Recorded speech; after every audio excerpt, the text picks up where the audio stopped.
तो इस एपिसोड की शुरुआत में हम देखते हैं कि अब एंशिएंट रूइन के अंदर सारे मार्शल मास्टर की पावर लगातार बढ़ती जा रही होती है। यानी वहाँ पर वो सारे मरे हुए मार्शल मास्टर आए होंगे और उन्होंने उनको अपनी पावर दे दी होगी और अब वो सभी खुशी खुशी खड़े होते हुए एक दूसरे को शुक्रिया कहने लग जाते हैं। और एक मार्शल मास्टर कहने लग जाता है कि मुझे लगा नहीं था कि मुझे यहाँ आने के बाद इतना फ़ायदा होगा। और अब एक मार्शल मास्टर कहने लग जाता है कि ये सब तुम्हारी वजह से हुआ है, अच्छा है और अब मैं यहाँ से जाना चाहता हूँ। अब सबका शुक्रिया और वो सब उसे जाने की अनुमति दे देते हैं और वो एक और मार्शल मास्टर के साथ वहाँ से चला जाता है। और अब बाकी मार्शल मास्टर चैनसो का इंतजार कर रहे होते हैं और वो सोच रहे होते हैं कि चैनसो को बस कुछ हुआ ना हो और वो उस डीमन टाइप बंदे के झांसे में आकर मारा ना गया हो। और अब ये देखकर वो सब अब दुखी होने लग जाते हैं और एक मार्शल मास्टर कहने लग जाता है कि वो तो इस जगह को अच्छे से भी जानता है, चैनसो आसानी से हार सकता है। और दूसरी तरफ ब्लड एंड किंग सोचने लग जाता है कि अब भी उसकी सील मेरे दिमाग में ये, यानी उसे अभी कुछ भी नहीं हुआ है। और वो उस डीमन टाइप बंदे को बेकार कहते हुए कहने लग जाता है कि आखिरकार ये क्या कह रहा होगा, उसने उसे मारा क्यों नहीं। और अब वो इतना सोच ही रहा होता है कि चैनसो वहाँ पर आ जाता है और उसे देखने के बाद वो सब हैरान होते हैं और खुश भी होने लग जाते हैं। और उसे देखने के बाद ब्लड हैंड किंग उसके पास आता है और वो कहने लग जाता है कि मैं तुम्हारे लिए बहुत ज़्यादा चिंता में आ गया था, मैं तो इतनी चिंता में आ गया था कि मैं मर ही जाता। तुम कहाँ थे, मुझे उस जगह का पता नहीं लग रहा था, ना आता हूँ मैं तुम्हारे पास ही पहुँच जाता उसे मारने के लिए। और अब जिसे देखने के बाद चैनसो हैरानी से सोचने लग जाता है और वो कहने लग जाता है कि सच में तुम मुझे बचाने के लिए वहाँ पर आते। तो वो कहने लग जाता है कि मैं तुम्हारे साथ रह कर वफादारी क्या पता लगा चुका हूँ। जिस पर वो खुश होता है और उसकी एनर्जी लेवल को चेक करने लग जाता है तो उसे पता चलता है कि उसकी एनर्जी लेवल अचानक से बढ़ गई है। तो वो उससे कहने लग जाता है कि तुम्हें भी यहाँ पर कुछ अचानक से बहुत ज़्यादा एनर्जी मिली है क्या। और वो सारे आगे आते हुए कहने लग जाते हैं कि चैनसो यहाँ पर आखिरकार हुआ क्या था। तो वो कहने लग जाता है कि कुछ नहीं, बस मैंने अचानक से ही कुछ बंदों को आज़ाद कर दिया जो कि बहुत ज़्यादा ताकतवर थे और अपनी ह्यूमन रेस के थे, बहुत ही पुराने लोग जो मार्शल मास्टर थे। जिसे देखने के बाद वो सब हैरान होते हुए कहने लग जाते हैं कि क्या ये सब कुछ इसने ही किया है।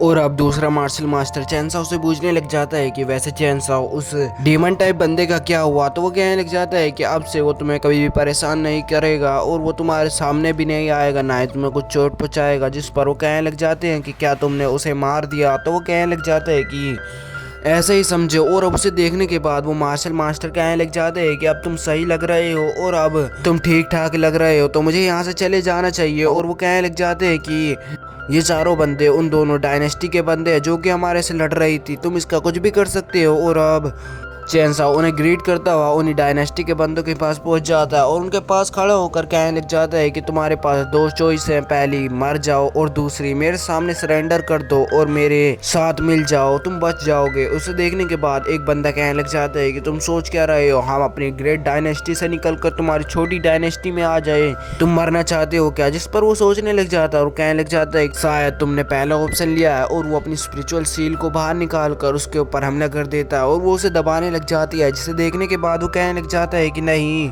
मैं तुम्हारे सामने सरेंडर हो रहा हूँ, मुझे मत मारो। और अब उसे देखने के बाद वो बाकी बंदों से भी पूछने लग जाता है कि अब तुम्हारा क्या इरादा है, मरना चाहते हो क्या।